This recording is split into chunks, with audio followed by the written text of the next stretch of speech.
uh, everyone who is watching and wherever you are, because we got folks listening, watch. I'm sure Llewellyn from South Africa is watching, and Kamiko from Kingston, Ontario, Canada is watching. This gentleman here is, I don't know what to say. Well, we're in the same business. Let's put it like this. We're in the young people's business, and we're kindred spirits, and we love young people, and we're in the education business. And so, Doug, let me just say, man, knowing you for a minute, love what you love everything. Just love everything. Just love you, one brother to another. I remember when you came up with this idea, and you ain't let it go, and it's producing like you plant it in the ground and branches are coming up. Pretty soon you're gonna have a forest, a redwood forest blossom all around you. And we got examples of this tonight. And so let me just start with you, and then we'll introduce everybody else and get into, but I'm not even gonna say what you do. I'm gonna let you say it because it is so novel and so wonderful. But let me say, I am one. Soul artist says he's one. Ladies know he's probably one too, because I know how she is, and we are proud to be one of you. So go ahead, brother. Thank you, everyone, for having us again. I mean, this is we're honored, to be on your show, and we appreciate you allowing this particular community of ours to have a platform. Black nerds, like you said before, we're not highlighted in the Black community as much.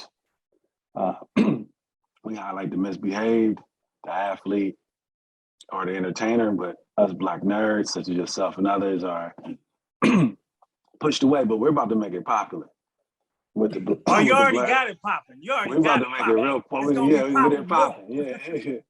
So with that, with the stories, I like to not, we don't talk about it, we be about it. So pretty much this, for the ones that are coming in, the Blerd Academy stands for Black Nerds, and it's an academy of helping Black Americans try to get scholarship money and through a wealth lens, and trying to understand you can leverage your nerd and secure your bag by leveraging the intellectual capacity that you have. The same grades that might get you into Cal or Stanford will give you a full ride at Howard, Jackson, Hampton, and others. And so we just say, hey, we like to see you get a bag of money. And then that can leverage you to go to graduate school, because they don't talk about their graduate schools. I'm so hyped right now to even see them, because I didn't get to talk to them after their graduation, but I'm about to hear their voice as they go into this. But that's the Blerd Academy, and we highlight Black Americans, high intellect, Black nerds, and we're gonna keep pushing this until it becomes extremely normal. Just I know, but most people don't know. It's such a novel concept. It's such a wonderful concept. But when did this pop into your head that black squares, black mama's boys, black whatever? Yeah, right. How did you hit this, right? And say, this is the one. Tell folks. Just like in our original radio show with you, it came up, me and my friend Troy. We was not arguing, but we go back and forth about just how we improve our Black community. And he lives in Mountain View, close to the Silicon Valley, and he was talking about another community, the Indian community, about how they just spend so much time being engineers and doing all these things. And we need to pretty much eliminate 10 years of sports and focus 10 years on STEM and see how our community change. And you know what, I got, right then it motivated me. I was already doing community work, but I was doing it more on the violence prevention end, some of the work that you've done. But actually, I'm a nerd by nature, so it fit me personally. And then I just took it on and said, you know what, we need to create an academy. But one of the biggest things that we have in our community that we lack is financial literacy. So if I can go in and leverage their nerd and add dollar to it, and they can see the value in that, leaving college debt free, 2 years later, buy your own crib, another 2 years later after that, buy another one. A couple of years after that, you can start your family, you can start your small business. By the time you're 30, 40, you could be retired. I mean, all the Blerds bought into that concept, because all these Blerds had other opportunities to go to these PWIs and other, what they would call status schools, but they fell into the idea of the bag of money, bag of bread. And so that's how that concept came up. And that's how we're pushing it. And every Blerd can kind of tell you the concept there about what we're trying to do and leverage it. And can't wait to hear from them. One more thing, but man, you got any t-shirts? You got any like Blerd t-shirts I can like? You know what I got in trouble? You know, if people Come on, man, asking, I need a hat or something. You know? Yeah, I gotta get into that branding right there. You know what? I'm gonna promise you one. I'm gonna create something for us, and I'm gonna get all the Blerds to get something. So I promise you. I want to walk down the street. People say, "What's that, man?" Look, let me tell you. Yeah. I think that's my next adventure.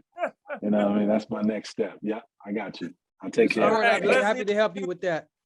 Okay, this is cool. Malcolm, Doc's son, and What's just, up, Malcolm? How you doing, man? I'm good, brother. I love what you. Hey, first of all, Richmond, California, stand up. Yeah, I'm a taxpayer there, brother. Kennedy High School.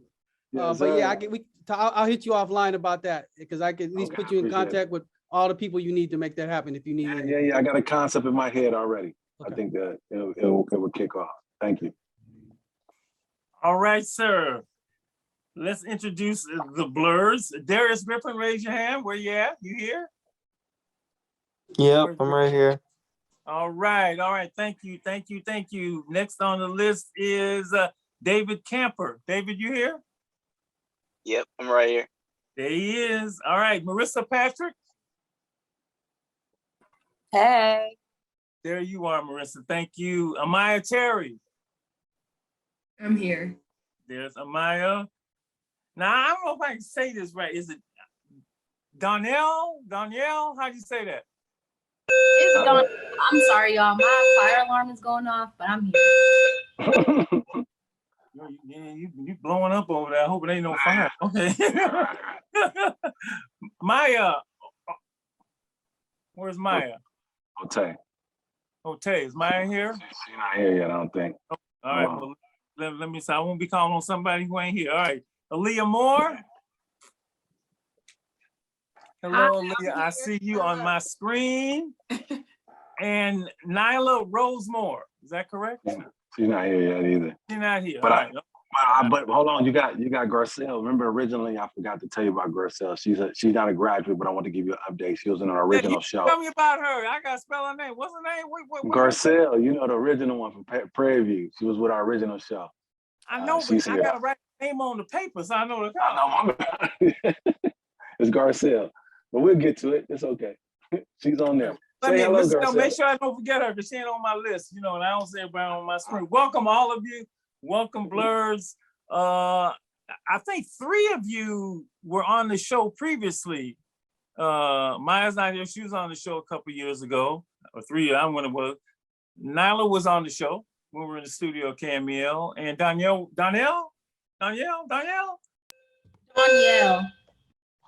Okay, all right. She was on the show 3 years ago. Good to see you again, and for everybody else, thank you so much. First of all, I gotta ask before we get out to how you like being Blerds? How you like being called a Blerd? Anybody clown you because you was a Blerd? Anybody like, you know? Tell me, somebody just tell me. I would say being a Blerd is like the best thing because I really didn't know what it was, and when I was growing up, I was just like, oh yeah, I'm smart. Yeah, like where's all the rest of people I can connect with of my own skin color? So when I met Mr. Ford, I was like, wow, this has just changed my whole perspective on. I didn't even know what HBCU was. And I was like, when I learned what it was, I was like, there's nothing else I could go to, nothing else I want to be a part of. It's just amazing being a Blerd and being with Mr. Ford and the opportunities like he's really put in front of us and pushed us to go get. So I'm gonna get that from everybody. How do you like being a Blerd? When you find out what it was, Black Nerd, did you like turn you off? Did you like, yeah? I mean, I don't know, because I know nobody likes being called a nerd, and so I mean, but the blend. So let me stop. Garcelle, I see you right in my screen. You next, because you next. When he hit you with this Blerd thing, what do you think? I mean, when I found out about Blerd Academy and everything that was about, it just felt like it finally put a word to something that I always felt I was. So just being Black, being smart, I found it comforting. Got you. Zachary, You next. Well, my story is kind of different because Ford was my narrative. I was an athlete, so I wasn't even thinking about HBCUs. I was definitely thinking Division I football or something. And then Ford was kind of like, man, you're smart. He's like, you can do something with that. And I was kind of like, I don't know. At first, 'cause I was an athlete, been an athlete my whole life, and I ran track at Prairie View, so I was kind of like, I don't know, man. I was playing football at the time. I was like, I'm trying to stick with this football thing. And he kept talking to me. He's like, man, look, you can either try to walk on there and pay that money, or you can just go to a school, a black college, play there, and not be in debt coming out. And I was like, after a while, then he was like, he kind of convinced me because he's like, you got a brother still. And I was like, he got to convince me. I was like, you know what? Let me see what this hitting for. And became a Blerd. And I was kind of like, all right, it's hitting for it. And then started running track. 4 years later, 3 rings. Hang on, no, don't go to the end. We have to begin. Everybody's at the beginning. I'm saying, like, beginning, he got me. I was in high school at Pittsburgh High, predominant football school. And I was kind of like, man, all my coaches, you play football. And see, as I'm asking you, I'm imagining somebody, I'm 17, I'm 16, 17, and I want you to be a Blerd. What's a Blerd? I'm a black nerd. What? That's just me. So I'm just asking how y'all, when y'all first were approached with this thing. So that's enough. Stop, Zachary. I'm coming back to you to hear the whole story. Danielle, your turn. Y'all probably won't be able to hear me. So yeah. Yeah, girl, you have to put it, as I say, put it in the chat. Ooh, girl, you blowing up over there. Okay, Amaya.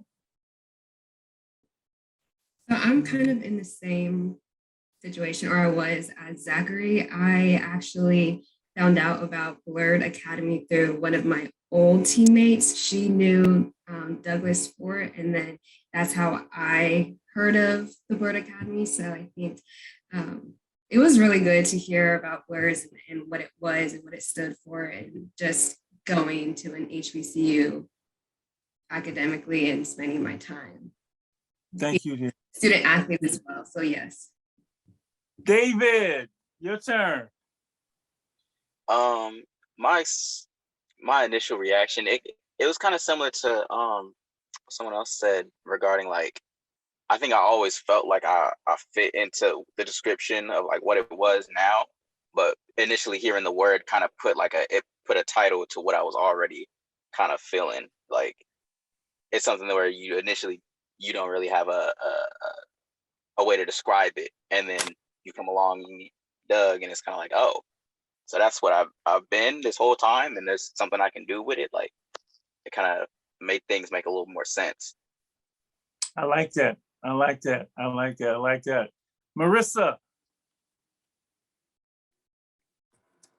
I think when Doug first, or when I first found out that it was going to be called the Blerd Academy, I thought it was great because, I don't know, like Doug says, we highlight, the athlete, the entertainer, things of that nature, but you could be all three, you could be one, you could be two.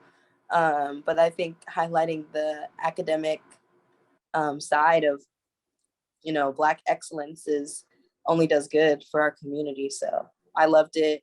I love it still. And the community that it's built has just been amazing. So I'm all for it. Thank you. Darius, your turn. When I first met Mr. Ford, I was a senior in high school, and I was almost about to sign, $30,000 or more in debt to go to a state school or a California university or something. And Mr. Ford really convinced me and really opened my mind about HBCUs, because I had no idea that they were even, I was stuck in California. I had no idea about what was really out there. And he was like, oh, Jackson State, you can go to Morehouse, you can go to Hampton. And I ended up going to Howard, but it was one of the best decisions I made. So I don't care about being called a Black nerd or whatever. Hey, as long as I'm leaving college debt free and I got my degree, that's what really matters. Leah, you want to add something before I go back? Who haven't I, is somebody haven't, because I can't see everybody and I'm not check, who haven't I asked yet about their initial reaction to being a Blerd. I got everybody, Doug? Does anybody have an ask? My Okay. alarm went off. Okay. Okay, go ahead. You want to try it again, Diane? Yes. I think I've always wanted to go to a HBCU. I have a lot of family members who have went to HBCUs, and I was born in Atlanta, so I've always been around powerful Black people. But once I moved to the Bay Area, I noticed that nobody knew what a HBCU was. Everybody was about athletics or, like you said, entertainers. And so I think that the Blerd Academy, specifically being in the Bay Area, is really important. And I was very excited to be a part of it just because my fire alarm is about to go off. I'm gonna go. Thank you. And I'm glad the whatever that was is no longer there, because your voice sounds a whole lot better than that. Thank you. Aaliyah, you want to add one more thing? And then I want to tell Mrs. Estelle something. Lady Estelle something. Go ahead. Just in thinking of initial introductions, the initial meeting of Mr. Fort is actually the funniest story between me and him, because we met at a Oakland College scholarship fair. And I didn't live in the area, so I shouldn't have been there looking for scholarships in Oakland, but you never miss out on opportunity. And he actually found me in the middle of the crowd applying to HBCUs and was like, let me help you get some more money. Let me show you how to do this. So he was taking me around, meeting different colleges, and he was like, you should join my Blerd Academy. And like you said, I didn't really know what that was. I was like, what's a Blerd? I don't know what that is. And I told my mom, and she's like, I've never heard of that. He might be a crazy man. I don't know if we need to talk to him. And then I was like, no, I think we should give it a shot, because he knows what he's talking about. I can sense he does. And he really puts the effort into, like, you know, they say like minds attract like minds. So he really puts the effort into finding nerds like him, especially Blerds. And so it was just a really funny experience and a coincidence out of nowhere, just really bumping into somebody who really changes your life. Thank you for, I mean, all of you really just saying that. And we have a saying, and I'm sure, you know, you'll get it at Alive and Free, and it's dare to be different, dare to be different. And I can't think of anything more different than being a nerd, right? And being proud of it, and being, because there's so much associated with, I mean, it goes back so far, and it's so deep. And, you know, I mean, I've seen young people get the education pilot light turned out in the 3rd grade, you know, when in kindergarten, they going like this. And you know, we got so many, just so many obstacles. I always think of the classic film is Akeelah and the Bee, and how brilliant she was, and with her spelling, and how not only was she had to hide it. Remember, she had the A on the paper and she turned it over, you know, because she didn't want anybody to see she had an A. And that's been running through us for so long. So for people to step up and say, yes, you know, I'm a Blerd, and I'm cool with it. Don't even say nothing to me. And that's all good. Ladies, so listen to this now. Darius, I'm gonna give you the name and the school, right? Darius Griffin, Howard University. David Camper, Jackson State University. Marissa Patrick, Hampton, and I understand Hampton University. There's more than Marissa, by the way, we'll find out. Amaya Terry, Albany State.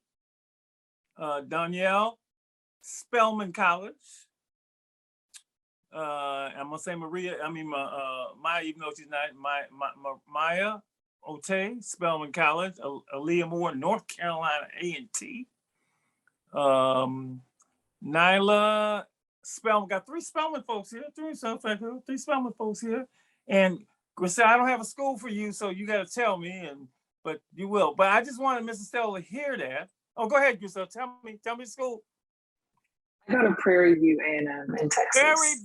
Prairie View, Lord Jesus. Okay, let me get that down. Lady, did you hear those schools? You hear those? You forgot Zachary Prairie View as well. Jasmine's Prairie View as well. All right. Zachary Mosley. Zachary on my list, so you know. Okay. There's Prairie View. All right. Now, you hear those schools, right? It's like now. So,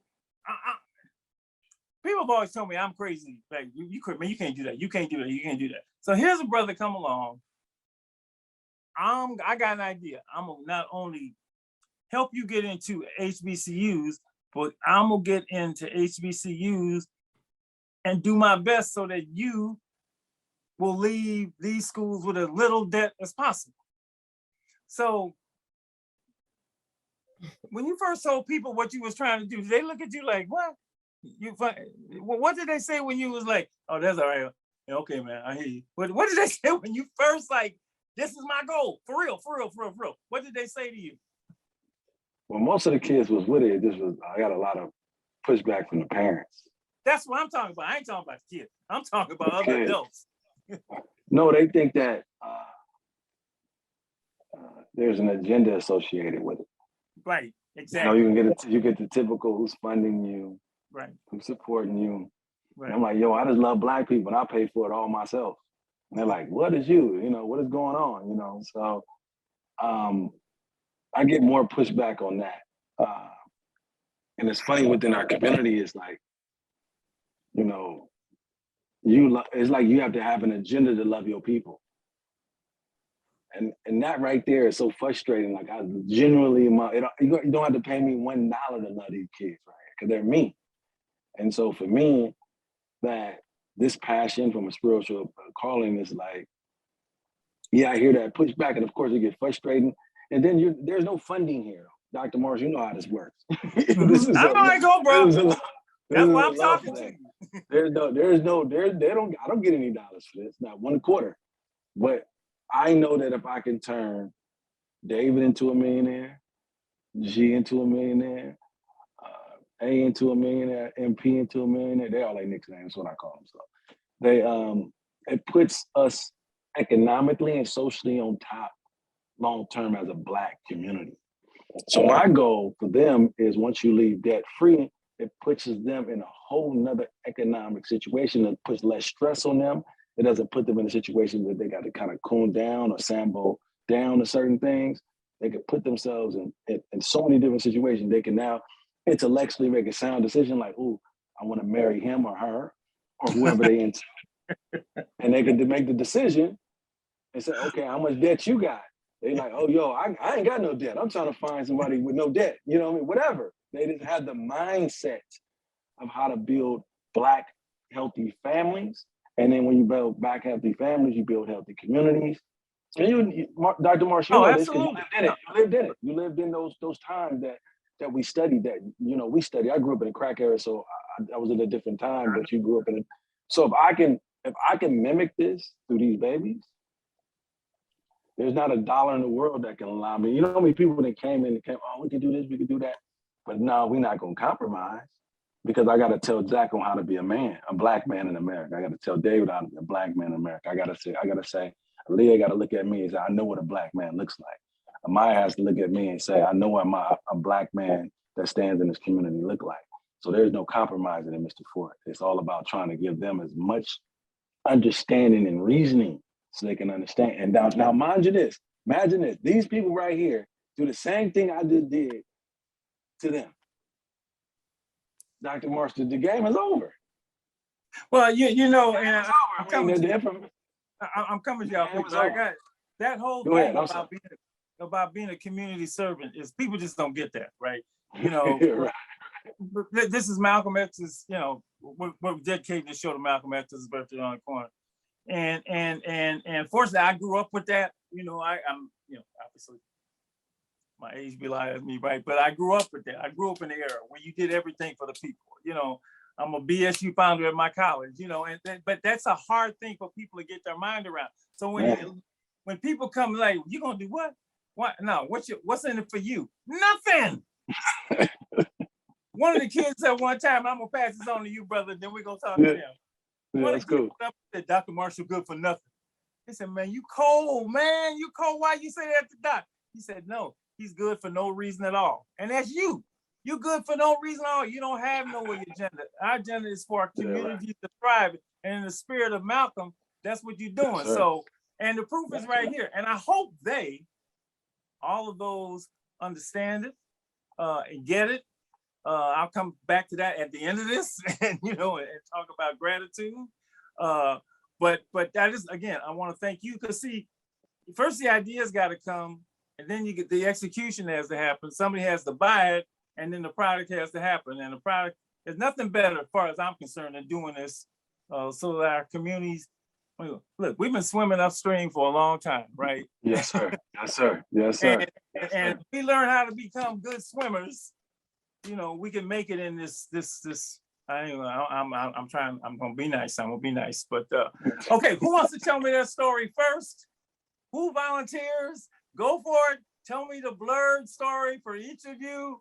And I'll probably cut you off after 3 or 4 minutes because I got a lot of you, but go ahead. Tell Doug Ford your Blerd and the audience out here and all your people who are watching and listening, your Blerd story. Why you picked the school you picked, how it went, what you got out of it.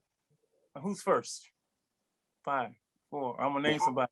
3, 2. I'll go. No, go for it. So my name is Darius Griffin. I'm now a graduate from Howard University and from Union City, California. I got a major in public relations, minor in business administration. And like I said before, Mr. Fort really got me as a senior. Like I was gonna go to college, but I was gonna go to college in California. Like I hadn't looked anywhere else, like state schools, universities, and that was pretty much it. But once I got in contact with Mr. Fort, he really like opened my eyes to everywhere that I could go, like not just California, Texas. He told me about Jackson State, Atlanta, and I decided on Howard pretty much because it was across the country and might as well go 3,000 miles if I'm going to go to college, right? So that's where I decided to go, and it was great. I mean, I kind of got some of it taken away because of the pandemic, but Howard was great, and I'm glad I came out here and did it. Thank you, sir. Thank you. I'm sorry, I know it's real quick. Talk about that bag of money you got from Howard, just because you're a nerd, just a little bit. Go ahead. So I was able to come to Howard. The only thing that I really had to pay for was room and board. Like tuition was paid for. Like books and stuff was like kind of included with that. So really all I had to pay for was my dorm the first year as a freshman. And then after that, I got some roommates and stuff and was paying less than dorm prices. So, in the whole 4 years that I was out and the pandemic hit, so I was able to move back home and not really spend any money on rent and stuff. So in the grand scheme of things, college came out to the price of a brand new car, maybe for me, 2022. I'm coming back, everybody. I'm gonna get this story, and I'm gonna come back and tell you what your future plans are gonna be. But all of your plans, anything you do is gonna be a whole lot easier. Like you ain't gotta pay back a whole bunch of cash to the feds. All right, who's next? Thank you, Douglas. Who's next? Come on now, jump in. I could go next. Go ahead, David. Okay, so my story with getting involved with Doug is actually real straightforward. I was probably maybe a senior, I believe. It was a senior or junior year, one of the two.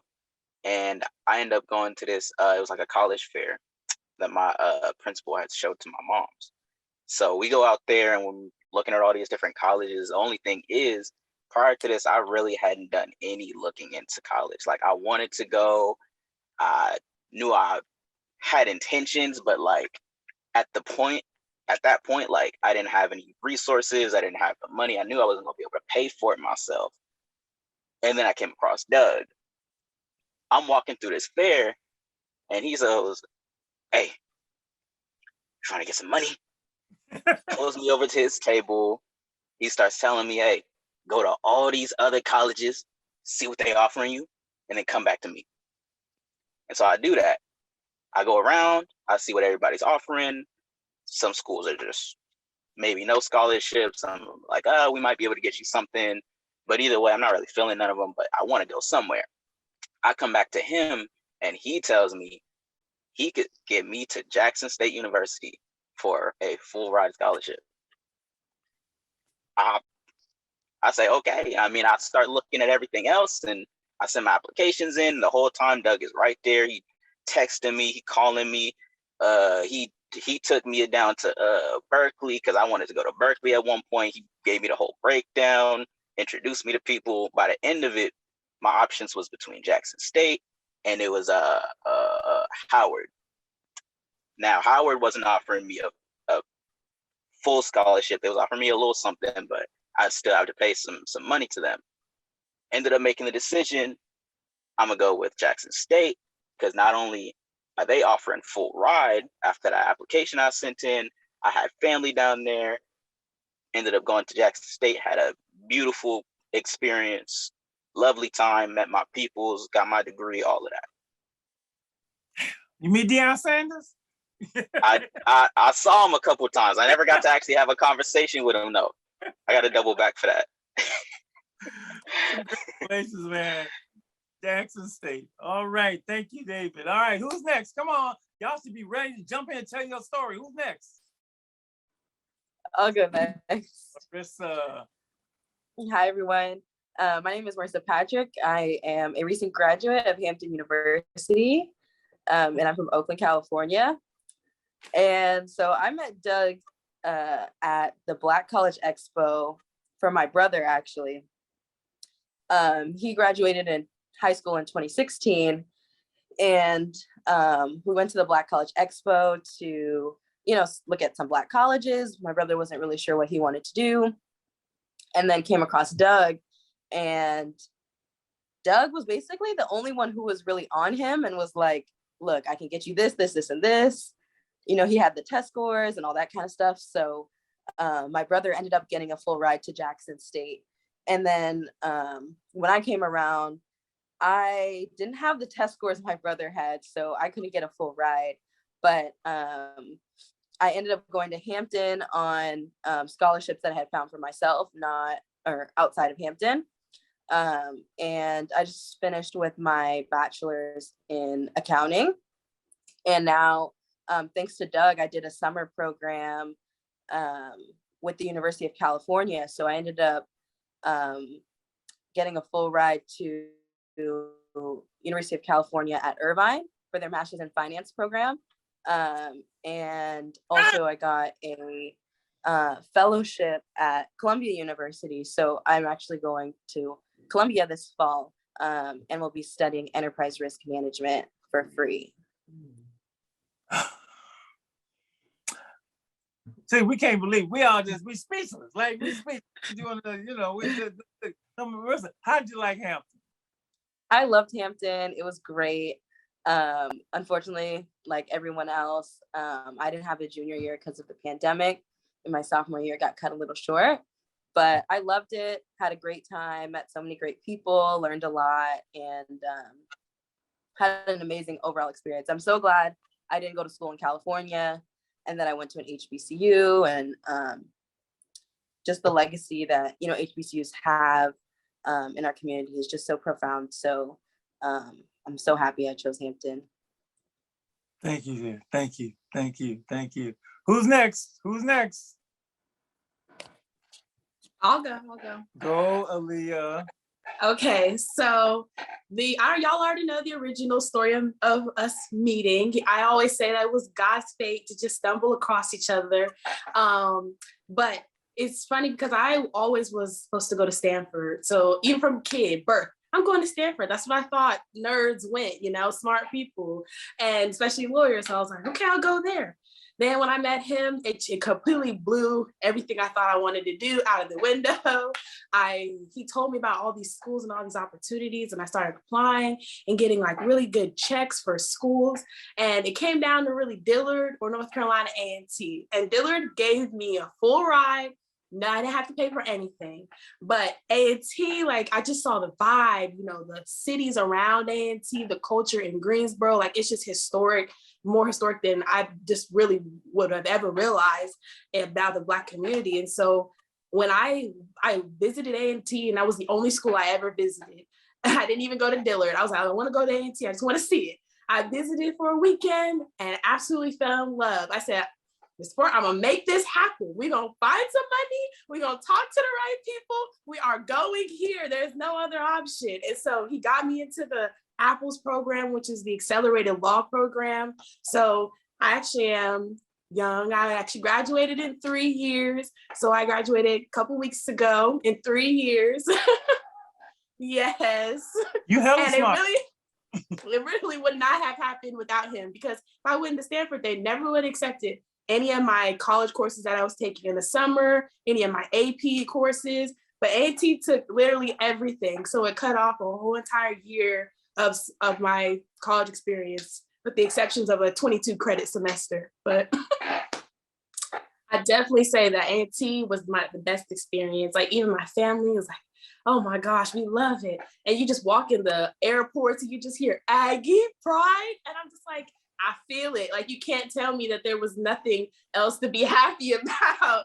And just graduating with my BA in liberal arts studies and a minor in psychology, and going on to the many opportunities that I've had. Like, Mr. Ford is my life goal and mentor in helping Black kids. So like he said, he reached out to teach us and help us, hoping that we would do the same. And so because of him, I was like, and because of everything that we were doing, I wanted to start my own scholarship program, help kids get to school for free. And he already knows, like, I have my own thing on the side, just helping kids, and my own child development program, and just really making sure that the kids of the future really understand, like, where we come from. We come from kings and queens. We come from the birthplace of the nation, the original people, not the colored people, the original people.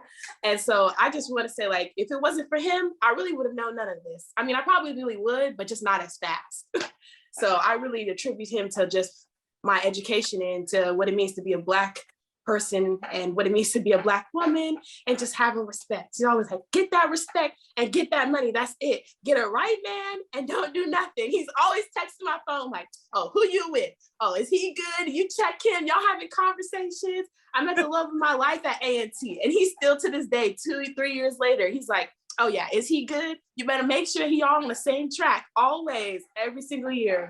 So he just really my life mentor, and just making checking on me. I really do appreciate you. Thank you so much. Wow. Priceless. Girl, we have to, anyway, ain't got this all on tape, so we may have to blow this up and put this like out, all right. Thank you so much. 3 years. Ooh, I ain't gonna tell you how long it took me. Okay, all right. Good for you. Griselle, I see you. Go for it. I didn't want to take any spotlight from anybody who just recently graduated, because I'm actually a rising senior now at PV. So if there's anybody who hasn't gone yet, who just graduated, Everybody shines here. Go on, do your thing. Okay. Well, go ahead, G, get your shine on. Go ahead, G. Go ahead. All right. So my story with Fort was that I actually met him for the first time my junior year in high school. My junior year in high school, in my school's college and career center. They used to just bring people over to talk about certain college-related things. And so Fort came, and he, we started talking, and he was like, did you take your ACT or SAT yet? And I was like, no. And so he said, come back to me when you take those next year. So the following year, I had taken them, and I see him again in the college and give him my GPA, I give him my scores, and he's like, we can get you some money with this. And, at the time, my thoughts about college were, I was just trying to get out of high school. I wasn't thinking about what life beyond graduated from high school. I was like, yeah, the thought of going to college is nice, but the thought of that in my wallet was not. And so I figured that I was going to be, working part-time, going to school part-time, or, something in California. But to my life, and he gave me tools that would give me certain amounts of money, and they gave me the most money and pursued me the hardest. So,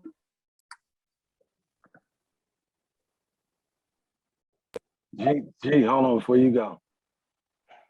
You got to answer this question real quick. So, G, what you doing this summer? And talk about your possible full ride scholarship out in graduate school. I'm not gonna let you go without saying that. So my head died. I'm sorry. Give me a second.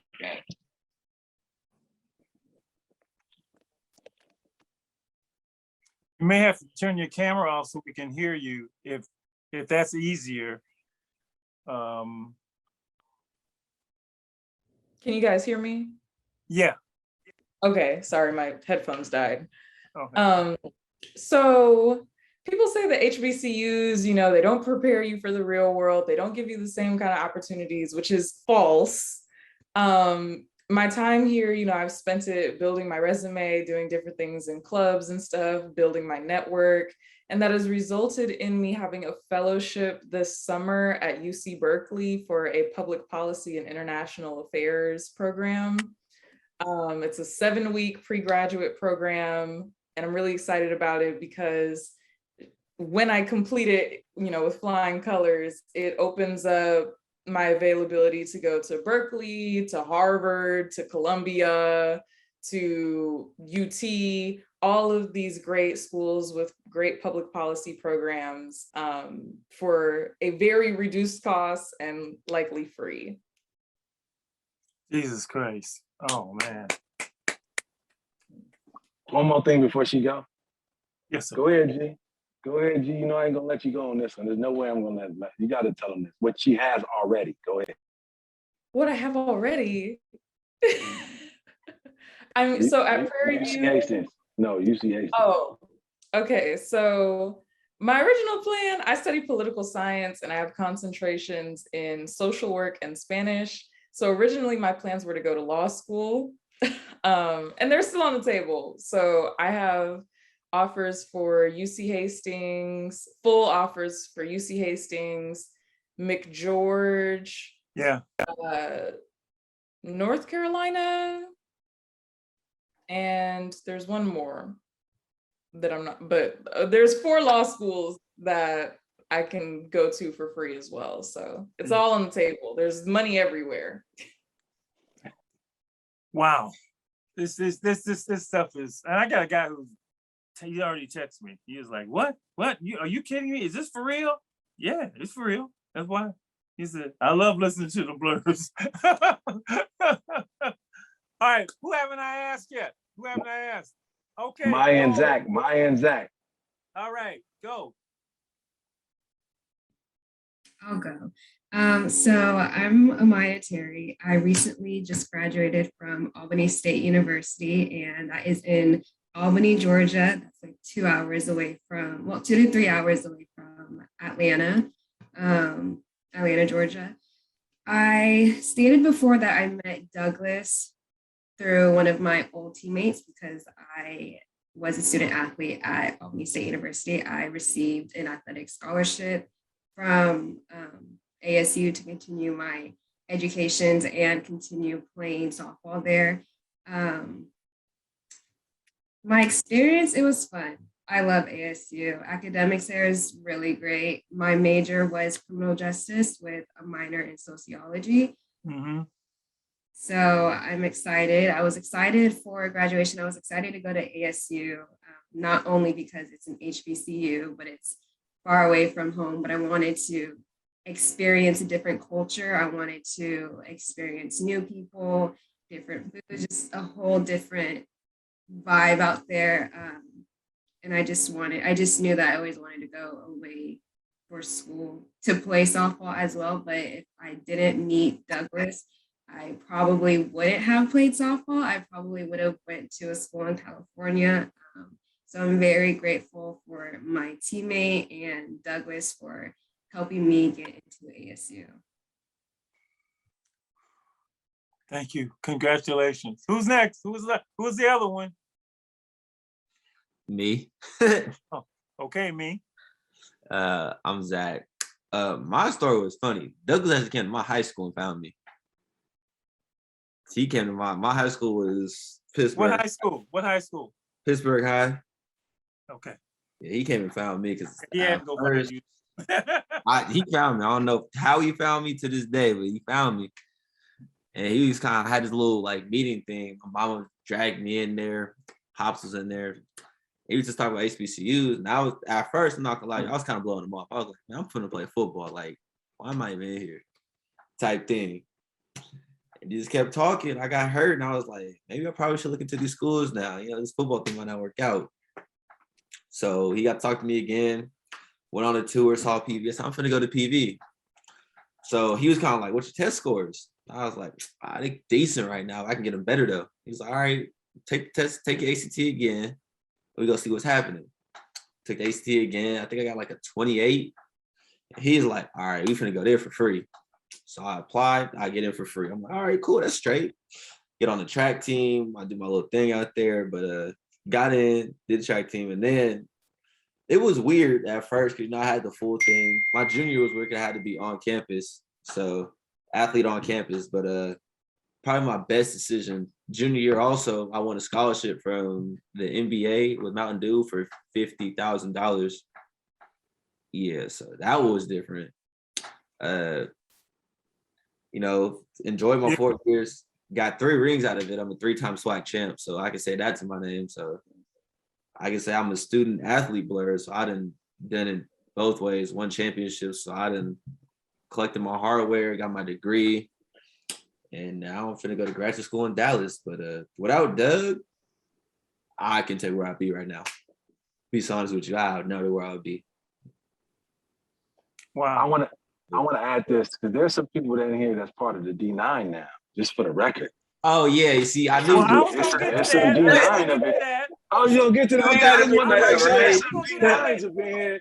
That's what we deserve. There's some D9s. I just wanted to throw that on the table because we. Okay, all right, I'm gonna let that go. Okay, we got some D9s. Gonna throw that on top of the pile. We'll bring hers out, but let's do that. But now I will say one thing: I am jealous of all of you. And the reason I'm jealous is I went to PWI, you know, that's what I did. And, you know, it worked. It actually worked in a whole lot of ways. I always wish that I had gone. In fact, I'm working with my PWI, which is University of San Francisco right now, to have at least, you know, an exchange program so they can go. I always wanted to go to Fisk because I went and visited Fisk. And I was like, oh my God, I love it here. My goodness, I went home. I didn't do it. So I'm gonna tell you why I'm jealous of all of you. Because you have a homecoming and I don't. I don't have a homecoming. So if I show up at your school and just want to be, just pretend I went to your school, okay? Because USF does not have a homecoming. And look, you're always invited to GHO, greatest homecoming on earth. Always invited. Thank you. I will buy the tea. I will buy the sweatshirt. Whatever. Just let me have a homecoming because I don't know what it's like. And all these alumni be coming back. Yeah, we did this, that, all along. So that's why I am jealous. Congratulations to all of you. It is wonderful. I have to ask Doug. Now let me ask you this, Doug. What do you look for when you're scouting? Because apparently you know you like NBA scout. You know you have to look in. NFL, you have to scout. What do you look for? You know, I don't. To be a potential. You know, I think that is. I don't want to spiritualize it. Every one of these Blerds, we have a connection that we saw with each other. It was just something that we felt. It was like vibration. I don't want to get too weird. Don't get weird. We African people. You know what I'm saying? It's like that. I can't. Maybe some other people watching don't, but we understand that. Okay, good. I just wanted to tell you. So it's like, you know, talking to the Blerds, these ones and the ones that identified, it was like we just saw each other. We just was able to hear each other's voice. And it was able to see the things for what it was, because every one of these Blerds, real talk, is the top Blacks in the country. They could have went anywhere they wanted to go, athletically or socially or emotionally. I mean, academically, I'm sorry. And so for me, you know, they was already thriving. What I do cater to is African-American kids or Black American kids that have a 3.0 GPA in public schools. Okay. Let me explain why. Okay. If you're a 3.0 kid in a public school and you're not distracted and you over a 3.0, you's a bad mofo. Not Right. like that, no disrespect. You know what I'm saying? You a cold piece. There's so many distractions going on. That's true. And so in that majority, like you say, Zach at Pittsburgh, G was at Castro Valley. It was so many different people in different places. And so, and I think that, you know, that's how pretty much what we run across. And we just have this intellectual conversation around money. And they like, I like that idea. So it more or less just told them the spiel and they listened to the spiel. So it's a ton of people though, for the record. There's a ton of people that said no though. Mm-hmm. Mm-hmm. That said no. I mean, that's fascinating, but not fascinating. Yeah, yes, yeah. But not. So it was, I'm not interested in going. It was a lot of parents not going that wanted to go. So I think that I didn't talk to hundreds. There's only 62 of them. So there is something special about this group of people on a spiritual level that identifies with certain people and agree with certain things. Like I could put, you know, our original Blerd PJ in a room and he just lights up the whole room. All of them lights it up. They identify with each other. It's like a big family. But I don't put them together like that. It's just something energy-wise that they do on their own and they see each other. Like, I see you. Like, what's up, player? I see you. And so there are some requirements there, you know, for me, because of the Black colleges are now being impacted. So I'm glad our audience is knowing our HBCUs is like everybody want to go there now, especially with the advent of Dion and, you know, all these things are making our schools extremely, extremely popular. Like North Carolina A&T is the #1 engineering school for producing Black engineers. So we're going more into the STEM. The Generation Z is pushing STEM, and so we have all the variables, and you know, people want to be around their people, and so coming to the Blerd Academy, the requirement is even higher now because for the dollars, your competition is different. Because the guy that was going to Harvard, the guy that was going to Princeton is now coming to our HBCU. So just hit the Blerd Academy up, and we'll figure it out. We try to get you some money. Wow! Again, all this is absolutely phenomenal. I don't even call it amazing. It's phenomenal. Each of the Blerds, he alluded to the fact that you exceeded or succeeded academically in a public school setting. Why? I understand why I say that because I was a public school teacher administrator, so I know what those settings are like. But I want you to say, why do you think more young people don't do well, and were you able to do well in those settings? Just your thoughts, and anybody can just jump in and give me a thought about that. I actually ended up going to private school, but I didn't do well in high school. In the grand scheme of things, like looking back, I think I could have tried harder. But you know, my school counselor, I probably met with her once, and it was my senior year of high school. And she asked me, you know, where I wanted to go to college, what I was looking at. And I had told her I wanted to go to an HBCU. And she looked at me and she was like, what's that? And so I had like zero guidance from counselors, which is why I'm so happy to have met Doug. And,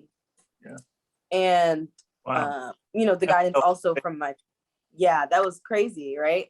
And the guidance from my parents along with Doug, to help guide me in the direction to end up choosing Hampton in the end. But I think it was even hard to succeed in the setting that I was in, just because there was really no attention or emphasis on my education.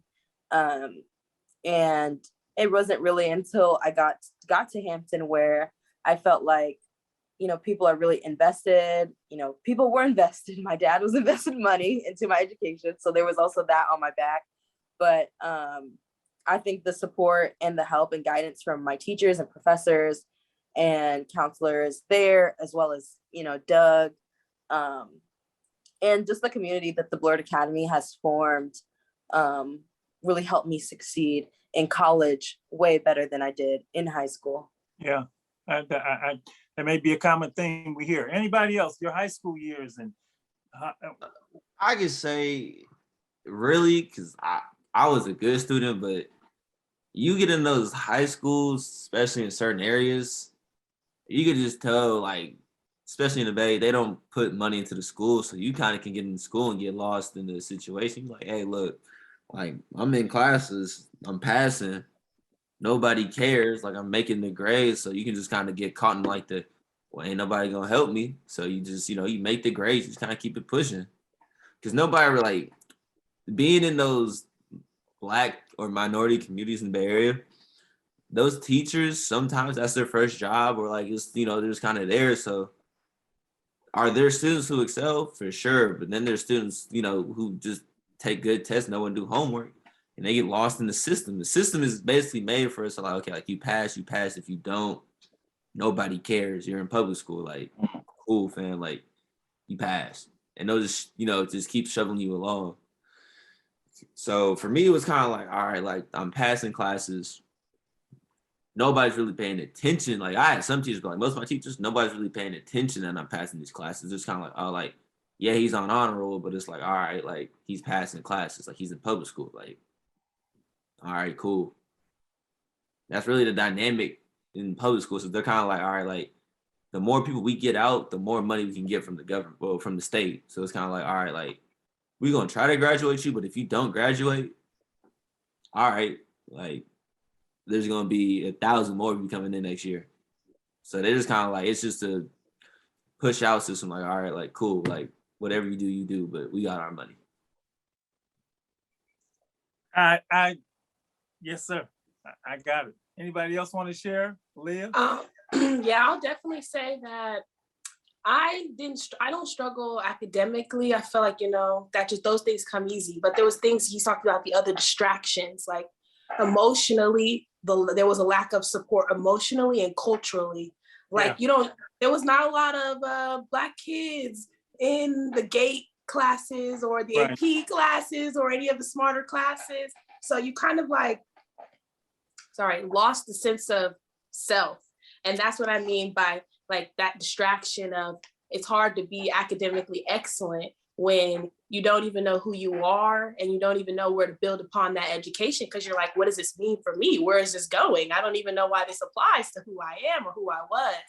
And so that's why it was like coming out of high school and hearing about HBCUs, it was like a complete shock culturally and emotionally, because it was like a whole burden was lifted because I said, oh, there's other people out there that are smart as me or knows who care about us as Black people, because, like I said, there was not a lot of people. I have a twin. So at one point I actually have a twin and 1 year younger sister. So we all went to the same school all our lives. And at one point when we went to public school, it was like, 5 kids in that 3 classes, 5 Black kids in the 3 classes of students. And I'm like, okay, this environment really did shock you and break you down, especially as a dark-skinned female. It was harder because you're really not around a lot of people like you or people who even want to even be with you or like what you look like because of the cultural norms of what it is to be pretty or what it is to be cool or whatever. So it's like, being around that in an HBCU was like, it was so much love. You wasn't walking on campus without another girl or another guy like, oh, your skin, oh, your hair, oh, your da-da-da. And it was like, just that love, you're not gonna get it nowhere else. You're really not gonna get it anywhere else, except with your own people. Girl.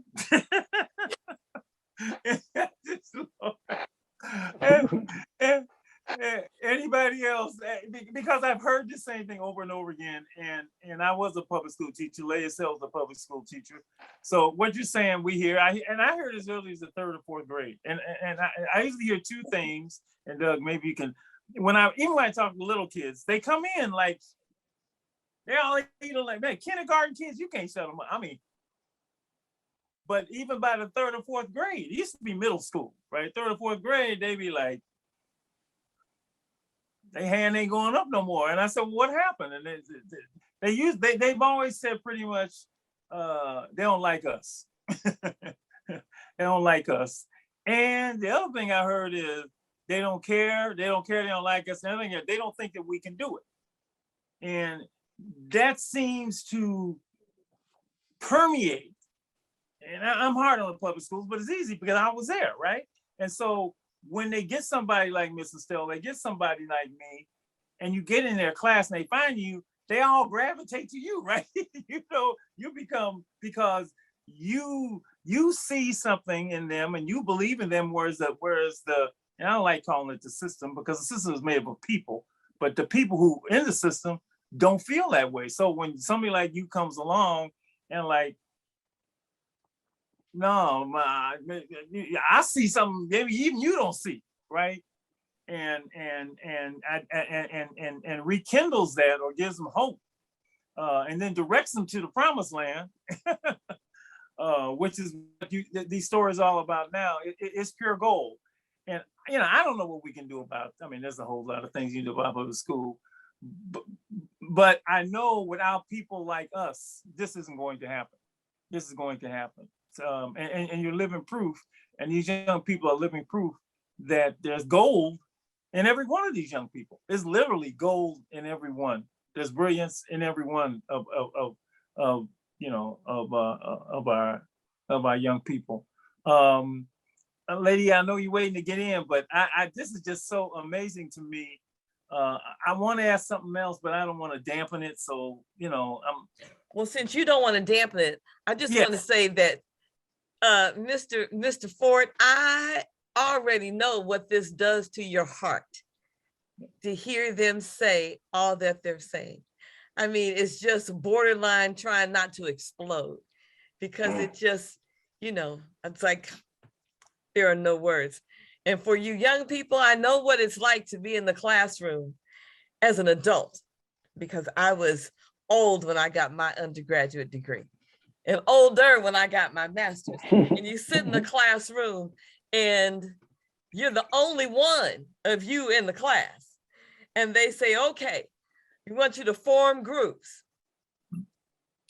Well, I'm gonna tell you, my experience was, don't nobody want to be my, two of you get partners.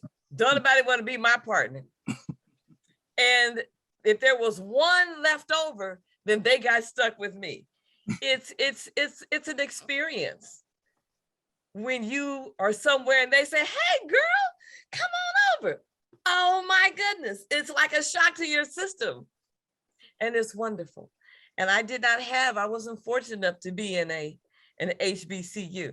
And so I tell you, when me and my kids get together at Omega, you're gonna know what it feels like to be with each other, to support each other, you know, what it feels like to be believed in, to be encouraged and reminded who you were created to be, where you come from and what you can do.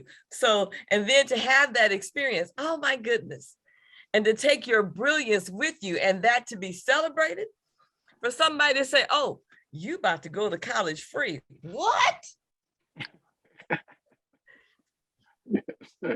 And then when they say, go back, take it again, bring me back a better test score and I'm gonna get you something. What? I will go back. I will take that test again. I just hope the Blerds are around with my grandkids. And I'm gonna tell them, get ready for the Blerds. You need to get, what's the test score? What do they need to have? 28, 31? Tell me what they need to have, because I'm gonna let them know. Yes, I'll tell Start you. now working on this so you can go to an HBCU for free. Anyway, I just celebrate you. I am so happy for you, so proud of you. And Douglas Ford, baby. No, but see, y'all got the doing what you're doing.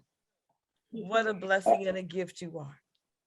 Thank you. I appreciate it. I don't want to forget that D9 up in here, because I'm proud of them D9. No, I'm coming back. You coming? I just want, okay, all right, that's good. Okay, go ahead. But see, it's one thing when we talk about school, but when you talk about your organizations, a whole other thing come out. So you know, we're gonna say that till the end. All right, cool. But there was something that popped as Lady Stella, as you were speaking. Oh, I lost it. Jesus Christ. Anyway, all right. Well, maybe we'll go to the. Here's what it is. Traditionally, this is the effort that athletics puts into us, and you know, the whoever play football understands this. Our value. I mean, you know, I'm 6'3", right? I wasn't even that good, right? But coaches would come to me and say, man, look, I can make you good, right? Because I was a potential athlete, they were just like, man, come on. It was a whole different vibe, right? Because sports was high on their agenda, and entertainment, because our value traditionally has been as people, to the larger society as entertainers and as athletes. And if I was really being mean, I'd say it's a dress-up minstrel show, but I ain't gonna do that, okay? So, but our brains haven't been there. And in fact, there used to be a saying, the most dangerous person in America was an educated Black man, and I still think there's a saying in America. And so for people to say, no, this is number one, it's as valued as your athletic ability and as your entertainment ability. In fact, you don't know it. You can actually do all of them. It's just that this one's been suppressed, which I think is for a reason. And so for you, to come along and say, man, do not dumb that. In fact, sometimes I get really crazy with this, and the people, oh, they didn't really mean that, And sometimes I say, yeah, they even had a hip hop movement to go dumb and go stupid, right? Right. That's how much it permeates, right? You ain't no go smart movement, right? And so and then you're gonna say, and not only I'm gonna elevate your intellect, and Aaliyah, you seem to know a lot about this, like it was in Kemet. Did I just say a word somebody might really knows about Kemet? Did I just hit you with it? I hit you with it. That's the way it always was in the beginning. I'm gonna hit you. I'm gonna help you with some money to actually find your true self, to be your true self. That is just amazing. It's amazing. So if you don't get blown up, Brother Ford, let me explain to you. It's not because you aren't worthy of being blown up. It's because they ain't ready for you. Let's put it like that. Okay. Let's do it like the Underground Railroad. Let's keep it quiet. Let's just do it on the under, right? Because they're gonna come mess with it. I know, because I've been there. Mess with it. Let's just keep delivering, and when they're gonna look up, but they're gonna try the replacement thing and they say, oh, we ain't going nowhere. That makes sense? We ain't going nowhere. We was here. So see, you take me to another place, and all these other people watching say, but you and Malcolm X have messed me up, okay? Look, go there. It's his weekend. Go there. But doctor, I want to acknowledge one of our Blerds just came in the room. I love this dude. His name is Jamil Edwards. He's a graduate of. Well, I'm gonna let him talk. Jamil, you here? Just say something, because I know you came in late. I want to make sure you're acknowledged. I want to make sure that you are heard. I want to make sure that you can, just say hello. I know you're running a little late. Just tell them your name, where you graduated from, and where your name and where you graduated from, and what high school you came from. My name is Jamil Edwards. I graduated from Alabama State University, and I went to Pittsburgh High School. Yeah. Oh, and he graduated with honors. This is a whole nother thing. Anyway, all of them graduated with honors. All these people's honors. They had the yellow cords on. Don't get it twisted. All of them had the yellow cords on. Yes, sir. We was all honorary up in here. Don't get it twisted. These all right, we magna cum laudes. Make it plain, brother. Make it plain. But this ain't just I just graduated. No. We didn't jump over the fence with the yellow cords. And so don't get it twisted. These are the Let best. us know. Let me speak, Dr. Marshall, Sister Estelle. Let me say this to you. Look, I want to acknowledge you. I'm so proud of y'all. I just wanted to say that to y'all. I am the biggest talker about y'all across this country, because I'm proud and I represent y'all, and y'all represent. When I'm talking, I can back it up, because I can say G, I can say Mill, I can say David. Y'all can, and it allowed us to create all these vast relationships with UC Hastings and all these other schools, because they need Black nerds and the world need Black nerds. Y'all keep kicking butt and taking names, and be proud of who you come from and what you're doing from a nerd perspective. Do not turn down your collar. We all from the Bay. We pop our collar, we do our thing, and we be proud about who we are as nerds. I am super juiced when I talk a gang of stuff when it came to y'all.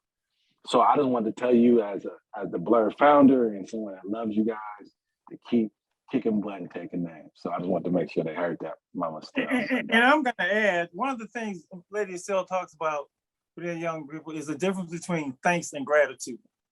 Mm-hmm. And I get, thanks is one thing. Gratitude is an action word. Gratitude, and I get this saying a lot. Appreciate you. Well, that's nice. But gratitude is I'm gonna do something for you. I'm gonna do something, and that's the level that when you study our people, everybody has done something so we could be here right now, and people don't get that, And part of the reason that I'm convinced that our young people do things that hurt each other is because they don't get the fact that somebody in the 1800s, and I'm saying this because I didn't know any of these names that I know now, I didn't know any of these names I know. I didn't know about all the abolition and all of this. I knew maybe 5 names, but there are hundreds of people just so that we could be where we are now. And I'm grateful for that. I'm not thankful for it. I'm grateful. And me being grateful for it allows me not to do something to hurt them. You understand what I'm saying? I knew years before I could never sell drugs. I would never sell drugs because our people been sold for money before. I'm not gonna do that. Yeah. I'm not gonna do it. Seriously, I ain't messing up nobody's mama. I ain't doing that. Okay, but that's because I knew my history, and I'm not. And people gave their lives so this can happen. And so, when you get that history piece in you, not just the recent history, but the history in the past, you become untouchable. And you don't set us back. And so your way of gratitude. And so we have a saying, Doug, I'm sure it's the more you know, the more you owe. That's our saying.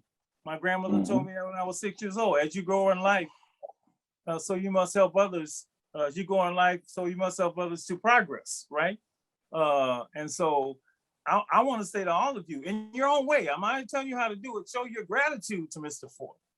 Show your gratitude to Mr. Ford by, number one, representing the Blerd Academy the way it's supposed to be.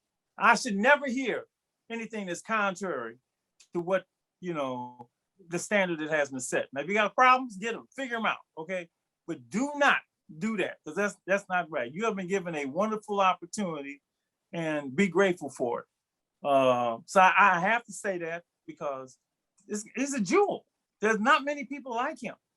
And so not only be thankful for him, be grateful.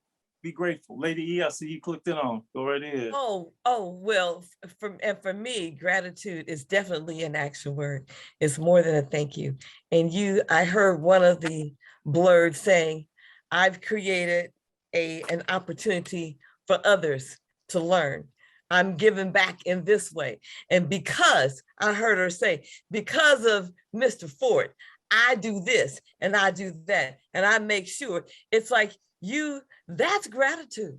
You just show and you give and you remember what you've been given. You remember what others have done for you, because it's going to be your turn to be there for others.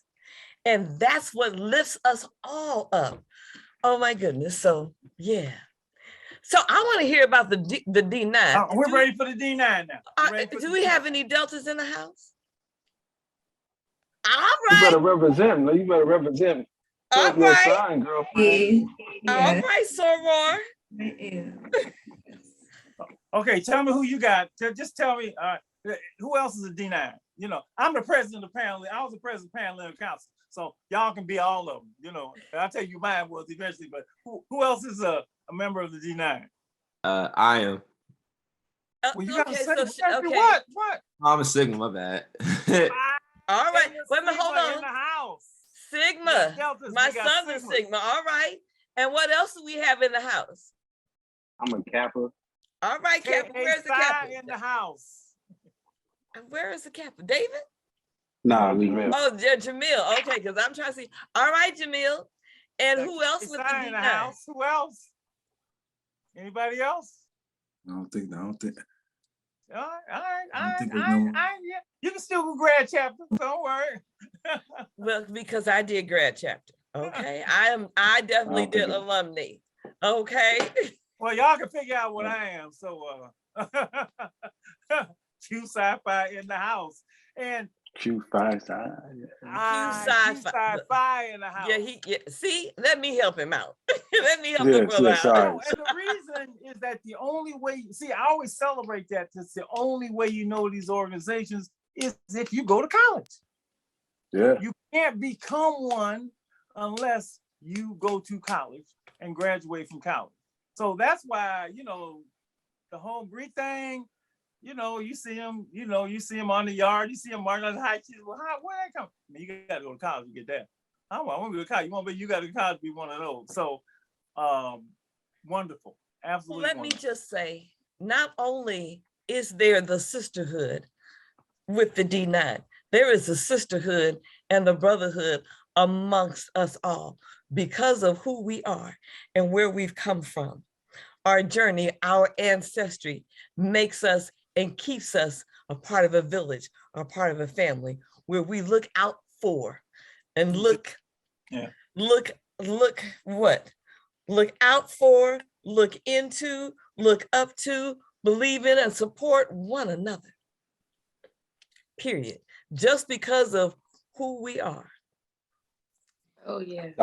Dr. Marshall, you don't mind if they before they leave, can they just tell them what they were doing for graduate school or after work program? I want to hear all the plans. Look, I want to hear the plans too. I want to make sure that they in the audience know that. All right. I want them to first say I graduated from such and such. Because there was one, but you can be the second. Go ahead. Let me know your plans. What are you currently going to do, you guys? The world need to hear what y'all plans. You call on them, Doug, and I'm okay. All right. I'm gonna bother you first, MP. You know that. You're just gonna, I'm gonna do a little PJ. I call her little PJ. So go ahead. So I just graduated Hampton with my bachelor's in accounting, and this summer I'll be working for Ernst & Young. This will be my third summer there. And I'll be working in enterprise risk management before starting at Columbia studying enterprise risk management. So wait, hold on. Right? You ain't finished. What you going to Columbia for free, right? Yeah, I'm an HBCU fellow, so everything is paid for. Whoa. Yes, sir.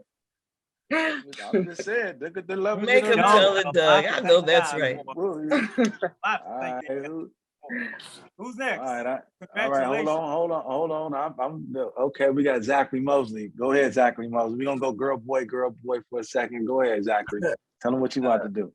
I'm finna in August, I'm finna go to Park University in Dallas and become a chiropractor. Yes. With a scholarship? With a scholarship, yeah. So I'll be a doctor in chiropractic in 3 years. Yes, please. Yes, sir. In the business cards, chiropractors are needed. We're the business cards in the future. That's what I need. Wait, you say chiropractor? Mm-hmm. Man, my back is hurt right now. Can you speed that up? I need Lord, look at that. Keep going, man. All right. Well, we got another girl, so we're gonna do a Maya. Maya, go ahead. So in August, I'm actually going back to Albany State University. I'll be doing my master's in criminal justice with a concentration in public administration. I will be working with my campus police department, so they will be paying for me to go to school, and my dreams, aspirations is to become a federal agent. Yay. All right. We'll go with you, DG.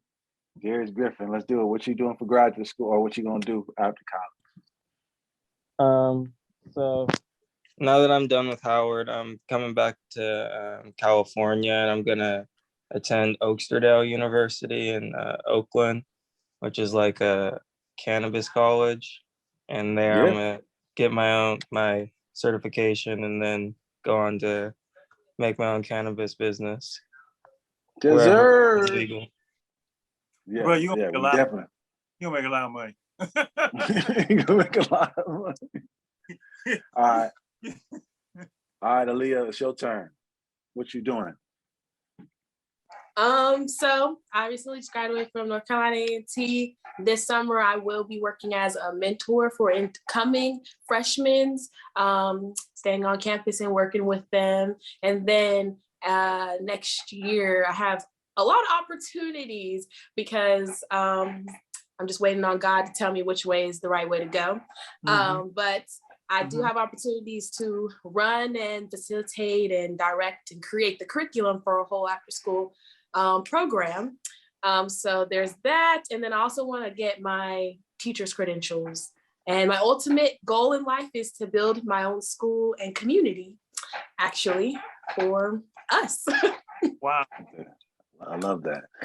All Hopefully right, right on. Definitely. Yeah, we could definitely look at that. All right, Jamila Edwards, talk to me. My Kappa brother. Well, not my Kappa, but my Kappa. Well, go ahead. After college, I'm going to be interning at a physical therapy clinic out here in Montgomery. And then also I'll be getting my intern hours with the athletic certified trainer. Good, good. Okay, we're getting these intern stuff going on. Okay, yeah. David is a little. David, you're gonna be last. We're gonna go with G. I think you're gonna. Oh, you're G is just a grad. She's still in school, so she got good plans coming down the line. She kind of spoke about that. Okay, David will be our last one. What you doing, Dr. Marshall? Can you get him to go to law school, please? Because he got full rides walking around here and don't want to go. You know, putting him on blast all across the nation. He don't want to let him. I can put him on blast. I put him on blast. Other Blerds get on him. But anyway, go ahead, Dave. You got so many opportunities. Let me just start that blast. And Yeah, go ahead. opportunities. Listen to me good, baby. Opportunities come when you're young. When you say no to all of them, you put those opportunities on hold for sometimes 5, 10, 20 years. I mean, you have to wait. And then they don't show up because see, right now, they're coming at you like this. You keep saying no, you tell the universe, I'm not ready. And the universe just slows down. And when you say I'm ready, then it comes like this. So when they show up, don't let them pass because you don't know when the next one is coming. So what you need to do is like you heard your sister Aaliyah say, I'm going to talk to the Lord about it. You talk, you listen, and you don't let it pass you by. All right, now what you gonna do, baby? What you gonna do? Yeah, so I am keeping them in consideration. I want to retake that LSAT before I start going into like applications and everything. So I'm keeping it all on the table. My current plan, I want to apply and try to get into A&R work as an A&R, working with artists and helping use that to also fund my own artistry and expand myself and my own personal brand.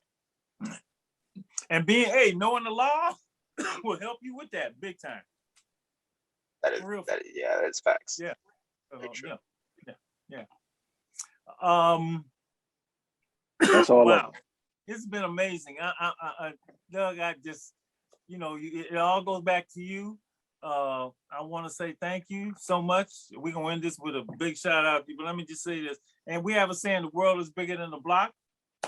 The world is yours. It is literally yours. If you can get over to the motherland at any time in these next few, do it. Get there. It is an amazing experience to be Black and go to the continent. I mean, pick the one you want. I don't care if it's Ghana, South Africa, Lady Sel's been Egypt. I've been to several African countries. Look, you will love it. If you can go, please go. My only advice is to obviously be grateful and stay humble. Because you don't stay humble, it can all be taken away from you, So remember, stay humble. I think that's the hardest thing for people who've been given such grace is to stay humble. And you do that, you'll never have a problem. You'll never have a problem. Somebody put something in the chat, want to say something to Doug. And if you want to say, I think everybody, in fact, each of you should say something directly to him. And maybe that's how we'll go out with this show, because the brother, hey, it's all about him. That's a great idea. It's all about him. Each of you show your thanks and gratitude to Mr. Douglas Ford. So go for it. Thank you, Douglas. You're welcome. I just want to say thank you so much from the bottom of my heart. You know, I could talk for ages about you, but I really want to say thank you. I always remember that Marcus Garvey says, a person without knowledge of their origin is a tree without roots. And like Dr. Marshall was saying, you building trees and you're planting them every single day. And I really would have not known my own self if it really wasn't for you putting me on that journey. So I know God put you on this earth for a reason.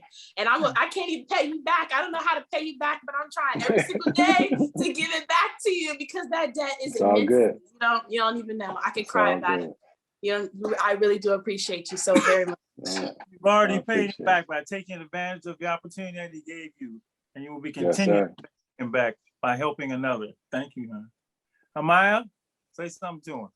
Yes, I just wanted to say thank you, my senior year of high school, for meeting you. Without meeting you, I wouldn't have gotten in contact with Albany State. I wouldn't have been at that school. So I just wanted to say thank you. I'm very grateful for meeting you. Thank you. You're welcome. You're welcome. Thank you. David, your turn. Doug, I just wanted to say, like, I hope, I know you hear it a lot, like a lot of thank yous, you hear a lot of pretty words and everything, but I hope you truly understand how deeply you're impacting like all of us. Like I don't know about anybody else, but me personally, I don't even think I would have ended up going to college. So it's like moments like that, and you're present at like all of them, and you're changing all of these courses and putting people in the right directions and giving so many resources. I hope you truly understand how like deeply that impacts, and we're not going to just walk that off. Like that's something that's truly going to stick with us. So it's all nothing but love. We love you, man. Oh, that's beautiful. Thank you. Thank you. Thank you. I appreciate it. Jamil? I just want to say, Doug, you are an extension of my family at this point. I am a Patrick now. Huh? I'm Patrick. I take the last name. Literally. And I appreciate it. Man, words can't even describe how much you've done for my family and me personally, and just the impact that I've seen you make on so many people's lives has just been incredible. And the community that you built is amazing. And they say it takes a village, and you have created a village for so many people. And it's just incredible to see, you know, there's so many negative things that people have to say about the Black community, but you make it so many positive things shine, and it's just beautiful. Thank you. Thank you. I appreciate it, MP. Appreciate it. Darius? I didn't get to go. Sorry, I just wanted to say, you know, thanks, Mr. Fort, and you really changed like pretty much the trajectory. Yeah, you pretty much changed the trajectory of like my whole life, because I've said it before, I don't even think I would have left California. And, you know, now that I've gone out here to DC and met all these, you know, all these people, you know, I don't even know where my life's going next. Maybe after I'm done with Oakster down in California, maybe I come back to DC, maybe I go to Atlanta with my friends that I've met from there, or maybe I go to Texas, I don't know, but I'm definitely expanded my horizons because of you. So thank you for that. Oh man, I love y'all, man. Appreciate this. I really do. Jamil? I just want to say thank you. You know, without you, I wouldn't even thought about going to HBCU. I probably went to Sac State or something. But you know, you really put a lot of things into perspective, and I feel like I made the best choice I ever made coming to the school. So I just want to say thank you for that. You're welcome. You're welcome. You're welcome. Mill. Griselle, if you had a chance? I'm gonna try not to be long-winded, but truly, like, there's not a day that goes by where I don't look at my dorm room, or I don't go to my classes, or I don't, you know, walk around my campus, or I don't open my bank account and look and think about the money I'm saving and Yes, Lord. just the way that this has truly like changed the trajectory of my life, like especially walking into the economy that we're, you know, experiencing right now. I feel so extremely fortunate for having met Fort at 17 years old and having the common sense to, you know, trust him and take that leap of faith. So thank you for it. I really appreciate it. And so does my credit score. Is there anyone who hasn't had a chance to say? Zachary, did you say something? I see him, but I don't hear him. Okay. Zach is good. That's Zach. My boys. I'm kind of spoil the boys. So we already know what time it is when I'm with the boys. I am extremely biased with the boys, and they know that. But you know, it's all good. I am. You know, I'm in tears over here, you guys. I didn't expect all this, Dr. Marshall. I appreciate that, Lady Estelle, for even having the kids acknowledge that, because you know we put our head down and we just get to grinding, and you know what's next. And so just hearing it, you know, sometimes you just need to hear it sometimes is to keep your motivation. It's actually what they say. I just got paid today. You know, I'm full. I'm a That's full-time, right, baby. That's right. know, so for me personally, y'all gonna make it turn up a notch. You know, matter of fact, can I just do one more thing? I'm sorry, because I know it's a shameless plug, but I got to do it.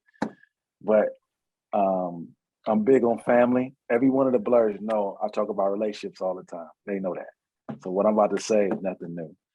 So I created this program called the Blerdify. Blerdify is helping Black nerds marry other Black nerds. All right. And so for me personally, I know community is based on family. And so that's going to be my next adventure. And one day we'll have a show on that when it's popping as well. And I'm gonna tell you right now, but that's dicey now. Okay, now. I know, but I'm just giving you it's Black nerds marrying other Black nerds. That's a whole nother. But I wanted to say that, you know, just to put it in the universe, because you know we do better. We do better together. That's all. You know, and I've got to say, when a man, because that's not what we hear very often. Men talk about family and loving one another and choosing somebody to love that's going to love you back. I mean, I heard the conversation, who is he and how is he, and check, you know, when you've got that man in your life that's helping you be wise about your selections and helping you love and loving you and being loving so that you know what that looks like, sounds like, feels like, then hey, half that battle is done, because that's not what we see often. That's certainly not what we hear in the music. So, about that. Oh, not at all. So, see, I got a hand down here. And see, there's at least 5 couples. I was sending them to college, and I went down there, and they had rings on their fingers. In fact, the 2 that you saw right at the beginning of the Morel and his wife, you know, they was in the. I mean, they married. They got 2 kids. Yes, sir. You know, they both in the club. So, hey, brother, you know, it's possible. You see it. We got a man talking about tears. We got a man talking about loving each other. We got a man talking about choosing to hold on, baby. You just tapped on something. Yeah, that's the intent. That's the intent. And that didn't come from you. That came through you. That came from God. You be obedient. Yes, sir. You will get the guidance that you need to do that work. And this is like the family meeting. This is like Black church. And when you know how it is, Black church, the preacher and the choir keep going, and the testimony keep going. You be like, you're supposed to be at an hour and a half. This be like 3.5 hours. So we got to shut it down. We got to do that and let everybody go. But this has been wonderful, absolutely wonderful. Man, you're my brother, man. I got your back. You never need anything. You know that. You know, hey, man, that's the way. That's how we roll. That's how we're gonna do it. That's how we're gonna do it. We're in the struggle together. We support each. Now that's not even support. This is just what we do. And I knew it right. My first conversation that we had years ago on the radio, and man, it's beyond pride, man. You took the baton. You know, I always say this is a marathon relay race, you know, for struggle and justice and equality. And somebody got to if we drop the baton, the race ends. So you picked up the baton and you running, and so we're gonna keep on moving, man. Love you, brother. Thank you. Thank all of you. To the Blerds, y'all just, I ain't know what to say. I don't know what to say. Keep on keeping on. Keep on keeping on. Lady Estelle, we love you too. You are our family. For everything we can do for you, you got it. That's how it goes. Okay. All right. Peace, y'all. Love y'all. Thank you. Good. All right.